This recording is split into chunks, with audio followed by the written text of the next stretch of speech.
Hidden History is brought to you by G2A.com and our supporters at Patreon.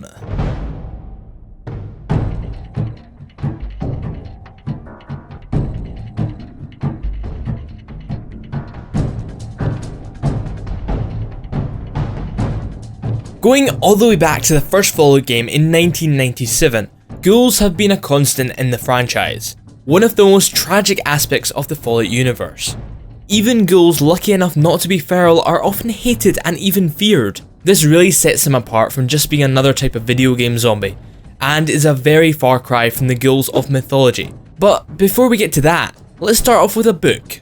Tim Kaine, the original creator of Fallout, has listed the 1954 book Richard Matheson novel I Am Legend as one of Interplay's biggest inspirations when developing the series. This is seen in a few ways. The novel, about a soul survivor on an infection that turned the rest of humanity into monsters, places a lot of emphasis on creepy atmosphere and feelings of isolation, something that is carried over to the Fallout series. But another element of the book may have influenced the creation of ghouls themselves. In the book, unlike the 2007 Will Smith movie, some of the infected creatures actually regain their intelligence. No longer fully human and no longer feral monster, they set up a new civilization for themselves. It's easy to see the possible parallels between them and the intelligent ghouls, who have also become a new species and in some cases have created separate settlements away from humans. I Am Legend is just one piece of 1950s sci-fi to have a big impact on Fallout, but there is a lot older sources of inspiration as well. Let's talk about the word ghoul for a minute. The earliest use of the word found in literature comes from 1001 Nights, a collection of Arabic folk tales usually called the Arabian Nights in English versions. One of the stories is called The History of Gerb and his brother Ajib. This is about an outcast prince who has to fight off a family of ghouls who are trying to murder him. Other than the fact that these ghouls always dwell in the desert, there isn't too much connection between Fallout's ghouls. But it did have a big impact on a certain author, Bethesda's favourite, H.P. Lovecraft, who claimed Arabian Nights as one of his biggest inspirations.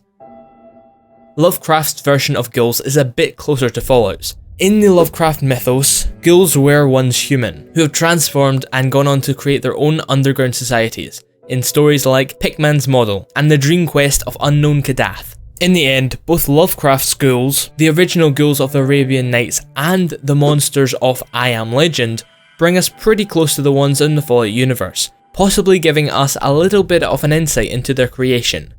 Now, let's move on to a more specific ghoul-related reference found in Fallout 4.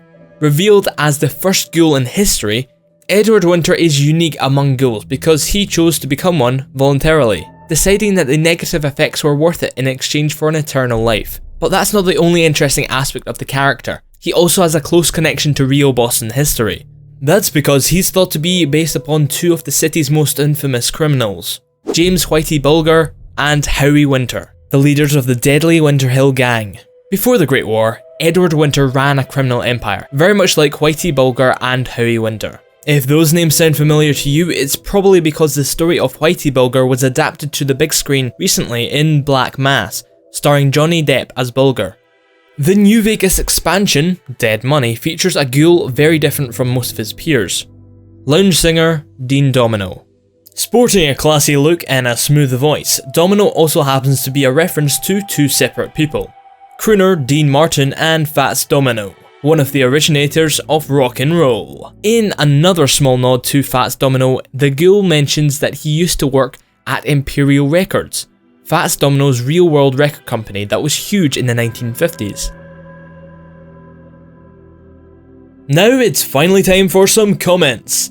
First up, we have a great comment from Pone Sausage, who brings up Marty Bulfinch, Nick Valentine's dead partner that you can find on the roof of Faneuil Hall, and who has a pretty interesting connection to the building itself.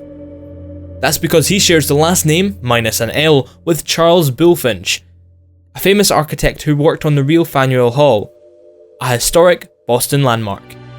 That's not the only building that Bulfinch designed to appear in a Fallout game either. You can also see his handiwork when visiting the Massachusetts State House. Next up is our bad comment, coming from Frederick Weber this week, who simply says, "I don't like that." You don't like what, Frederick? Help us out, man. We have literally no context of what that is. So yeah, please do get back to us on that. Alright, let's get down to some trivia. Last week we asked you what well-known game series Assassin's Creed was originally supposed to be a spin-off from. And most of you got it right. It was C, Prince of Persia. This week's question comes from Fallout New Vegas.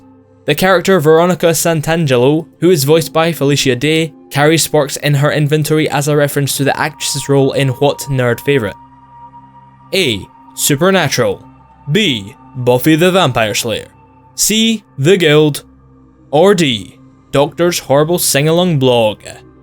Tell me the right answer in the comment section below, and while you're at it, why don't you tell me your favourite ghoul in the Fallout series? See you guys next week.